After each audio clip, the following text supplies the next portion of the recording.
Welcome to How to Get on a Watchlist, the new podcast series from Encyclopedia Geopolitica.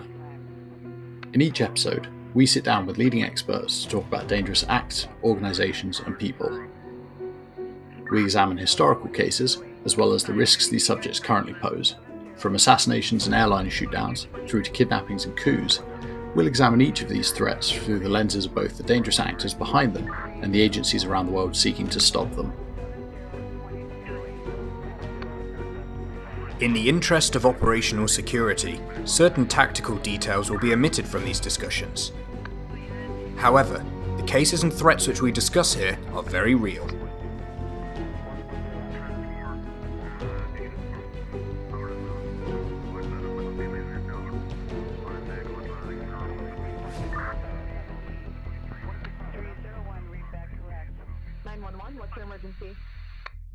I'm Lewis H. Besant, the founder and editor of Encyclopedia Geopolitica. I'm also a doctoral researcher at the University of Loughborough in the field of intelligence and espionage in the private sector. In my day job, I provide intelligence to corporate executives on complex geopolitical and security issues.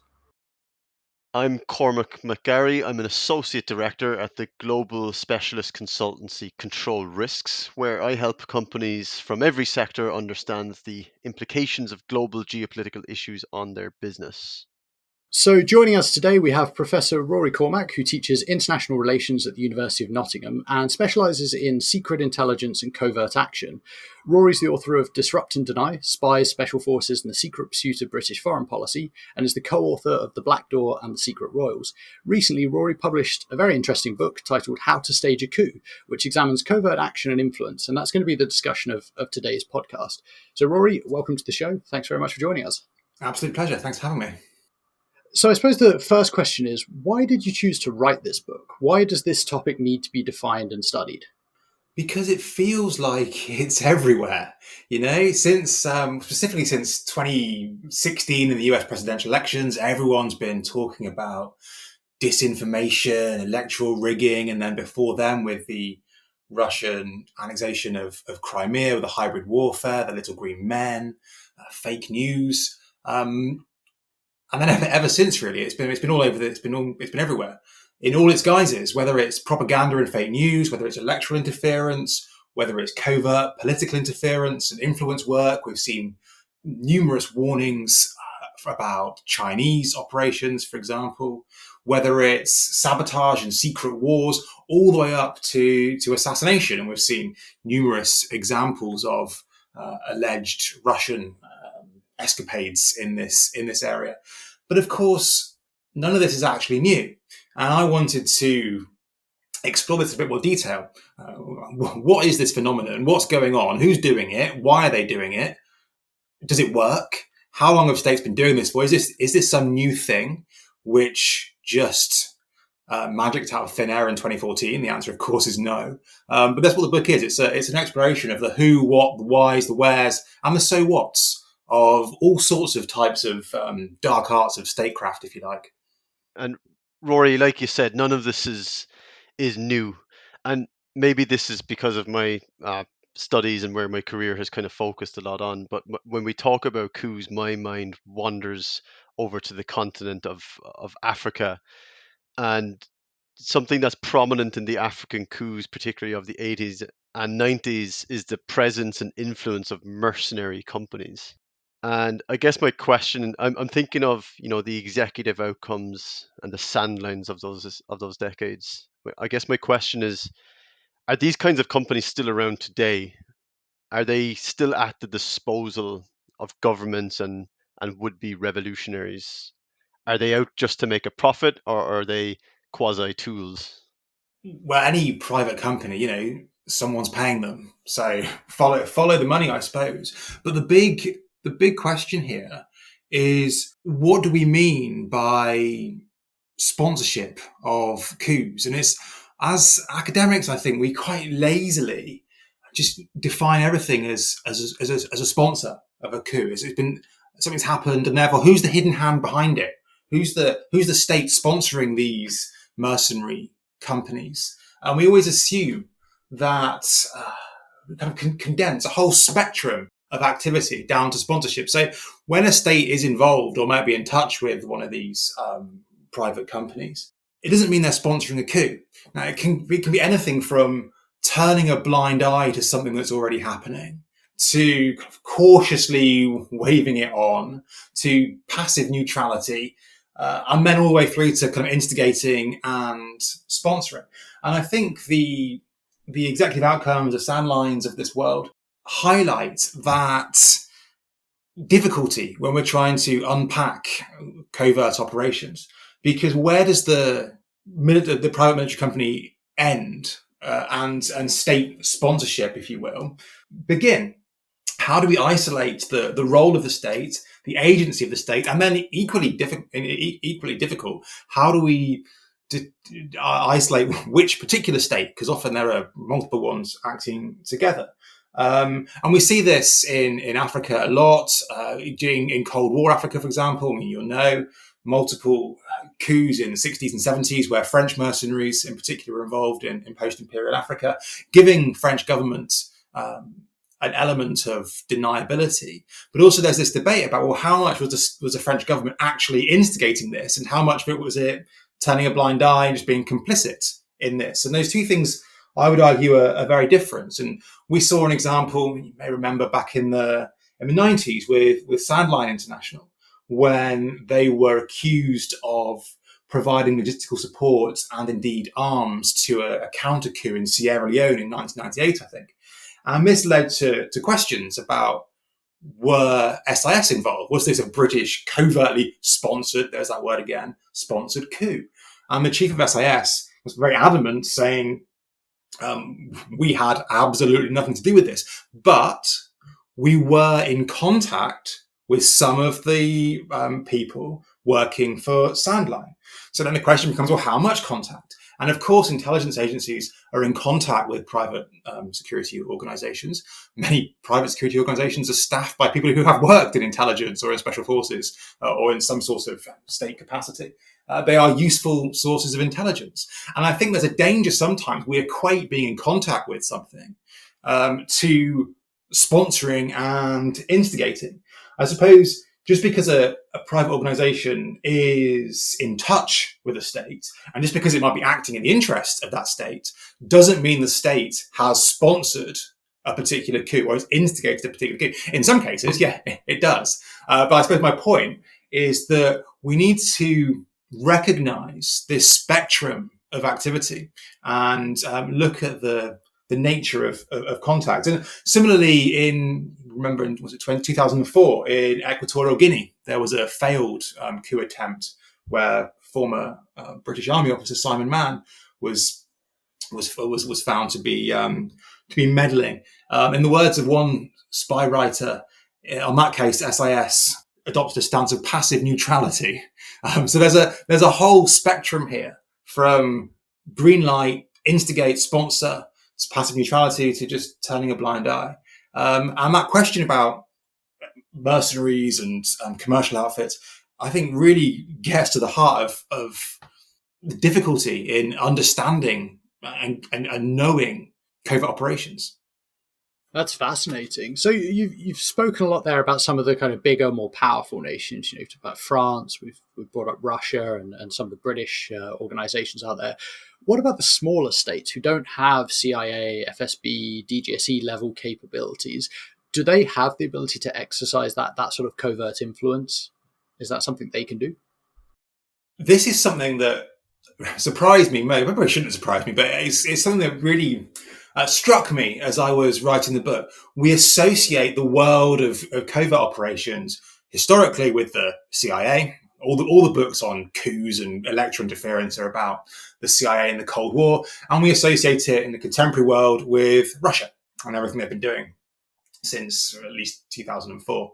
When actually loads of states do this, and we're not just talking about Russia and the US. We're talking about France and the UK. Different approaches, different scales, of course, doing it in very different ways. I don't want to create false equivalence between these different countries, but lots of states engage in unacknowledged or deniable interferences. But what really struck me was other regional mid-tier powers. So take the 1973 coup in Chile, for example. we associate that almost exclusively with the CIA. CIA sponsors a coup, overthrows Allende, and that's the story. Well, archival research, not done by me, I hasten to add, my Portuguese is a bit rusty, has just thrown up that Brazil was involved in covertly infiltrating some Brazilian military intelligence officers into Chile, posing as tourists and starting to agitate against Allende, which doesn't feature in the books about the CIA. Now, one would assume that the CIA, with its greater resources, had a bigger impact in the eventual outcome. But it's really important to recognize that other countries are doing this as well. And in fact, Australia were also supporting the CIA in that particular coup. Another example comes from Benin in 1977, when there was a disastrous failure of a coup, which we remember as being French-sponsored. It was mercenaries with the complicity of the French government. They hadn't reckoned on North Korean troops being in the capital at the time, which kind of scuppered the plans. But documents found at the scene showed that it wasn't just France, it was Morocco were involved in this, and Gabon were involved in this. And often, we remember the bigger states, but there are multiple other states involved. A decade or two earlier, in the 1950s, Iraq was involved in trying to instigate coups against Syria. Jordan joined in a year later, alongside Iraq, to try and instigate a coup in Syria. Egypt has a long track record during the Nasser years of trying to subvert and covertly overthrow various regimes across the region. It's a global phenomenon. I suppose two main points. One, it's not new, and two, it's not confined to the big players. This has been going on for a long time, done by lots and lots of different countries. Rory, jumping forward here, so back into the 21st century, the big new tool that seems to be at the disposal of would-be coup organizers is the big social media. So what's the difference now? Has the playbook changed fundamentally with social media? Is there a playbook that has to be used by the organizers or governments who are trying to instigate coups? Communications and propaganda has always been a really important part of setting the groundwork for a coup. And coups don't happen out of nowhere. You need to ensure, the supposed playbook would suggest, you need to ensure support of key groups like the military. You soften those militaries up with propaganda, which lays the groundwork for sometimes months, even years before the eventual coup takes place. How has social media changed this landscape? I think it's actually muddied it. It's created more confusion, because what we've seen in the 21st century, the last decade in particular, is it's more difficult than ever before to build up a positive narrative in which people will buy into, because there are so many different channels of information. It's no longer the case that there's one radio station, and you get that radio station, and you've got a captive audience of the entire country. Or you get a friendly newspaper, you slip an article into a friendly newspaper, and everyone's reading it. Now, social media and blogging, everyone's a citizen journalist. We've got massive fragmentation of the media landscape, which makes controlling narratives really difficult. What it does instead is pollutes the information environment with so much stuff that it stops your adversary's narrative taking hold. So instead of building up your own, what social media allows is to sow confusion, and it's more negative. Sow confusion, sow distrust, chip away at authority, chip away at narratives, chip away at institutions, and trust in the media, trust in judicial systems, trust in democracy. That's where the social media comes in.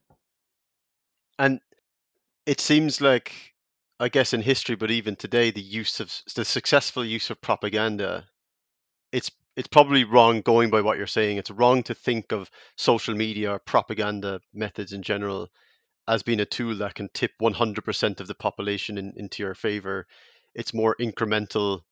It's about tipping the population over some sort of threshold, whether it's the population or the military or the government.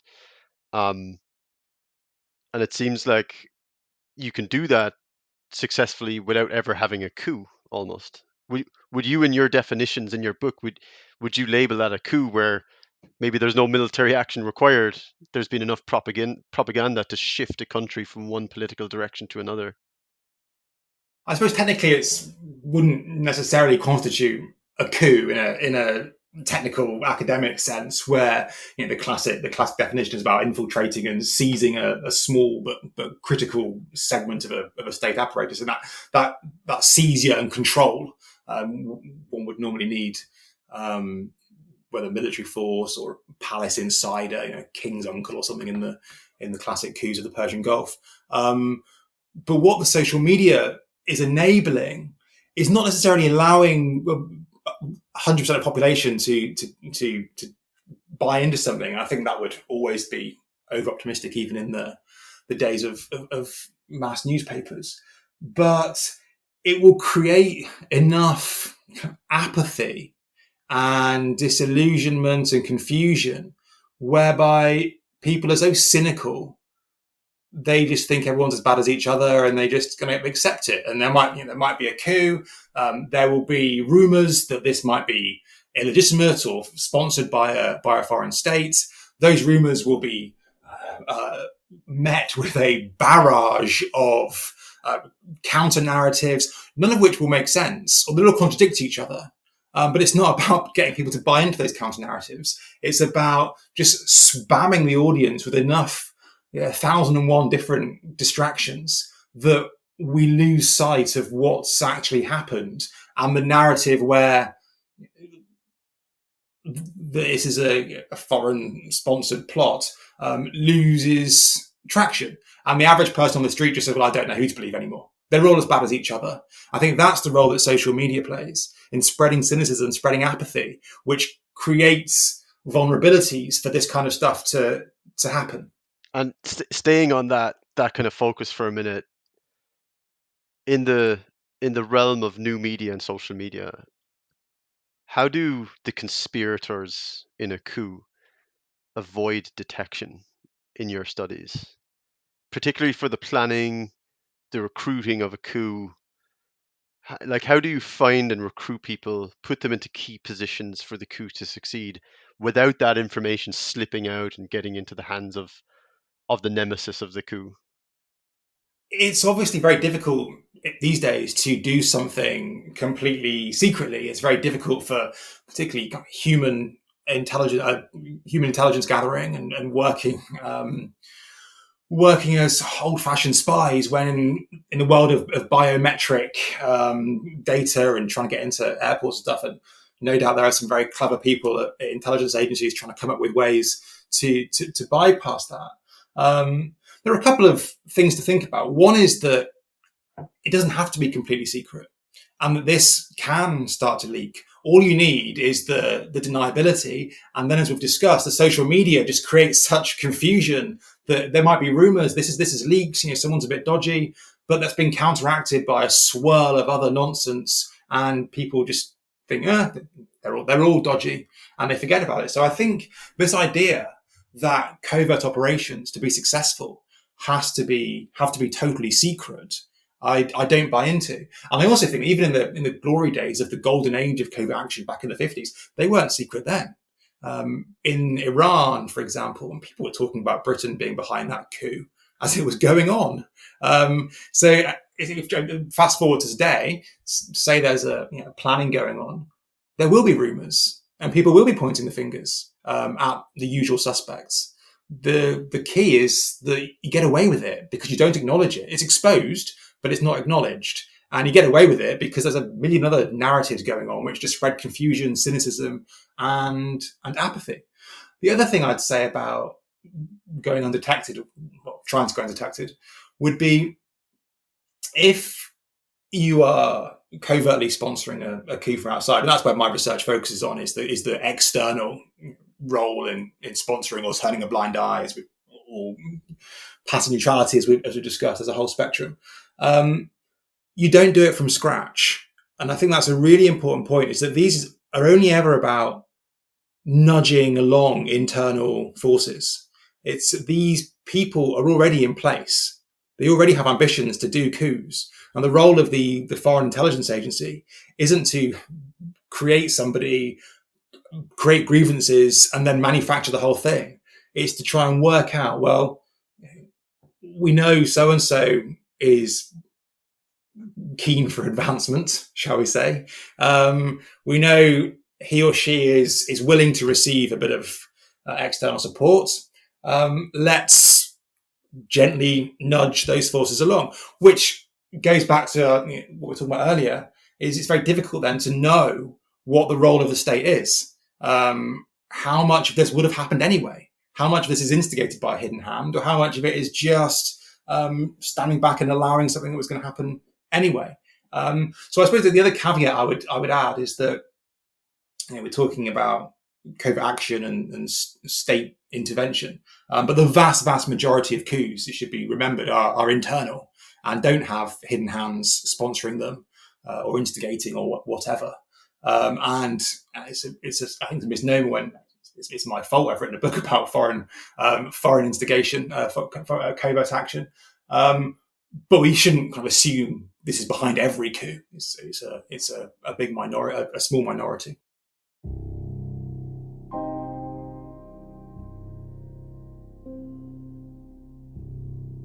You have been listening to How to Get on a Watchlist, the new podcast series from Encyclopaedia Geopolitica. If you like this show, don't forget to check out our other content at Encyclopaedia Geopolitica, which you can find by going to howtogetonawatchlist.com, where you can find our analysis on various geopolitical issues, as well as reading lists covering topics like those discussed in the podcast. Please also consider subscribing to the podcast on your streaming platform of choice, as well as rating us 5 stars if you enjoyed the discussion.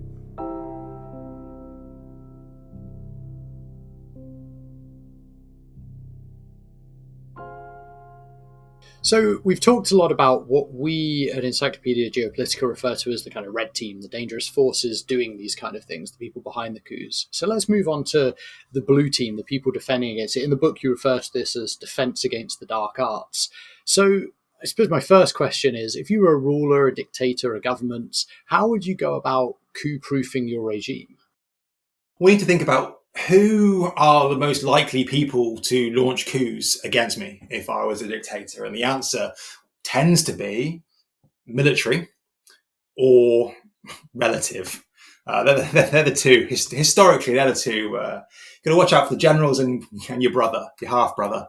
And so how do we then proof against that? Well, first of all, we need to make sure the military is big enough to quash rebellions, but not too powerful to be able to overthrow me as the dictator. So we need a separation of powers. We need multiple different organizations. We need a kind of presidential guard, as well as the military, as well as the internal intelligence organization, to make sure that a divide and rule strategy, if you like. So if one unit or wing gets any ideas, then there are others which can quickly put them down.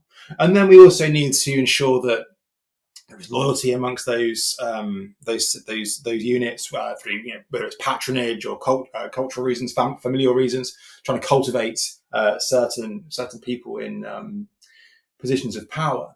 But this comes at a risk. It's a trade-off. The dictators are always trying to balance that coup-proofing with protecting against wider popular uprisings, because as soon as you start putting all your family and kith and kin in positions of power, that then creates inequality. It creates an angry, alienated wider population who are excluded from decision making, who then may be more willing to rise up and overthrow. Whereas if you then go too far the other way and have a nice, healthy, inclusive democracy, then you might get booted out anyway. So dictators face this dilemma between, do we go down the coup-proofing route, or do we go down the quelling popular uprisings? And most of them will be somewhere along that scale, depending on the threats that they're facing at the moment. So are there any examples you could talk about where you've seen successful counter-coup operations because dictators or rulers have found that right balance? I think the UAE is a good example. Over the Arab Spring era, there's a good book on this by a scholar called Matthew Hedges, who has written about the UAE security state, and in an era of turmoil after 2010, we're seeing uprisings, we're seeing regime change. What the UAE has done is expanded its security apparatus. It has cultivated, used patronage to cultivate different leaders of different organizations. It's ensured that no one defensive organization is too powerful. That's a separation of powers and balancing, as we've discussed.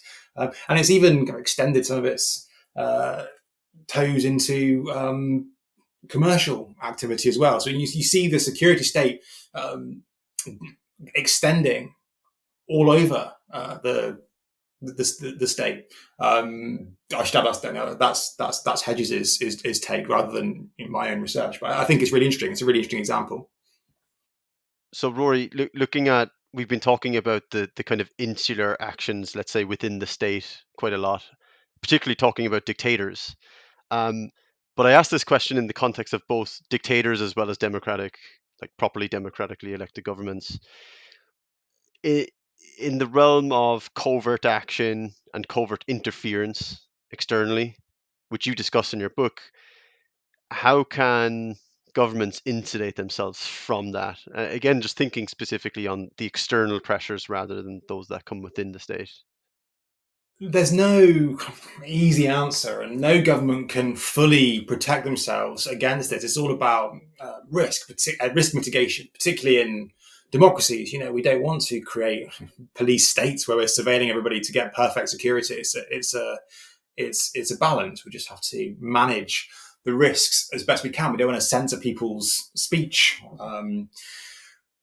So what we need to do is we need to boost resilience against this type of interference. We need to ensure that citizens, populations, and democracies are able to spot fake news, able to spot dodgy stuff that's being churned out by inauthentic Twitter networks, are able to recognize which sources are actually linked to the Kremlin, so that we don't have to then get into horrible debates about managing disinformation and censoring disinformation and saying what we can and can't talk about online, because that would be horrible. But we need to increase people's ability to spot that stuff and to call it out. I don't even think fact checking and denying stuff always works as well as proponents might believe, because it just becomes another thing in the information ecosystem, where it becomes he said, she said. So I think that the best thing to do is long term. It's educational. It's funding courses in critical thinking. This is a school. This is a university. This is what the Finns do. Finland's widely regarded as excellent in countering foreign interference. It's had a lot of practice from its next door neighbour, but it's long term. There are no quick fixes, and I think quite often we think, well, what's a quick fix we can do that's cheap? But we need joined up government thinking, because this isn't just the role of the intelligence services, for example. It's the role of all of us, of academia, of business, of government, and that's why it's bizarre when we talk about the importance of countering foreign interference and disinformation, and then in the UK at the same time make cuts to the BBC and the World Service and attack those things. It doesn't make sense. I mean, argue the BBC isn't worth it if you want to argue it. I would disagree, but don't then say, well, we've got this problem of inauthentic information going on. So we need it's joined up thinking, which is quite often lacking. It's long-term joined up thinking to build resilience against this. That's the answer. It's difficult, but that is the answer, rather than turning to more security powers, more censorship, more surveillance to try and inculcate ourselves from the threat. Is the nation of philosophers impervious to a coup? And actually, to take that to a serious point, I wonder, is there a correlation between the education of a population and the stability of their government against coups? That's a great question. I do strongly believe that the more education, the more training we give people in critical thinking, in source analysis. This is relatively basic stuff. I'm not talking about PhDs in this. We're talking about at school, instead of slashing history, instead of slashing music, when kids are 13, 14, 15, and focusing only on proper subjects, as ministers might suggest. We need to build this up. Media studies is widely mocked in the British press as being the archetypal Mickey Mouse degree, whereas how we navigate the contemporary media environment might be the difference between remaining a democracy and not remaining a democracy. So, quite frankly, it's an incredibly important degree. Let me follow up on that question then. When we think about, the difference between democracies and dictatorships and all the various forms of government that are somewhere in between, when it comes to preventing coups, insulating themselves from covert action, is one better than the other? Does one have an advantage there? Historically, democracies have been more vulnerable to coups and indeed to electoral interference. They would be more vulnerable to electoral interference, given that non-democracies don't have free and fair elections in the first place. But democracies are more vulnerable because we have the space for hostile actors to operate. There is a free press that can be manipulated, that can be sponsored. There are opposition parties that can be supported. There is freedom of assembly, protest, rights to protest. All these things allow hostile actors a way in, a means to exploit in a way that a single party state that one party's been in power for a very long time and has built up a lot of experience in coup proofing. That space just isn't necessarily there, and it's the great paradox of democracy, isn't it? It's the same with counterterrorism. It's our freedoms are used against us, but we need to keep hold of those freedoms because they're so incredibly important. So it's all about balance, and it's all about risk mitigation. But yes, democracies historically are more vulnerable, but not necessarily very well established democracies. When it comes to coups in particular, successful coups have a sweet spot where you have a self-functioning bureaucracy, which is able and willing to operate under new leadership. Whereas in the US or the UK, for example, that self-functioning bureaucracy is mature enough to know when something dodgy is happening. And we see that in the States during the January the 6th, whatever you want to call it. It wasn't allowed to go ahead. The self-functioning bureaucracy recognise that something's wrong, and I would like to think the same would happen here when a prime minister is told to leave by his party. He might put up some resistance, but eventually he goes because our political system is mature enough to know that the constitution works. Britain's constitution is famously flexible and not written, but it worked, and I think that's an important point. So where the sweet spot is for a coup is it's a bureaucracy which is not too mature, but also not too tied to the particular leader. That's the ripe spot for a coup. Rory, you're an expert in this field. You spend more time thinking about it than most people on this planet. What keeps you up at night? What makes you worry? Less the coups. From a UK-US perspective, I don't think we would see a coup for the reasons we've just been discussing. A mature, self-functioning bureaucracy ready to spot when something isn't right. But what I worry about is actually something below the level of regime change. I mean, we've been talking this whole chat about regime change, but most covert operations and covert influence goes on below the level of regime change. And what I worry about is a gradual erosion of democratic norms and standards, where we think it's all fine, nothing's really happening, but it's a boiling frog scenario. Gradually over time, things just start to erode. Now, that could happen for internal reasons rather than external reasons, and there's often an interplay between internal and external. You see hostile foreign actors exploit internal weaknesses and divisions. So getting our own house in order, solving some of these rifts and toxic public discourse is a way to prevent hostile foreign interference.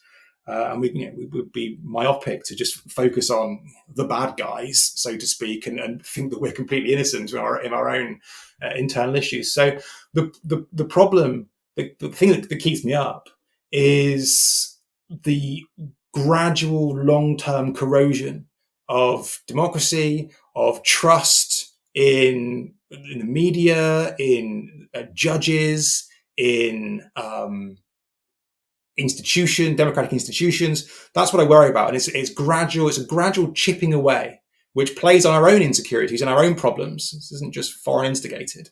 But that's what I worry about. Much more than the bigger, more dramatic coups.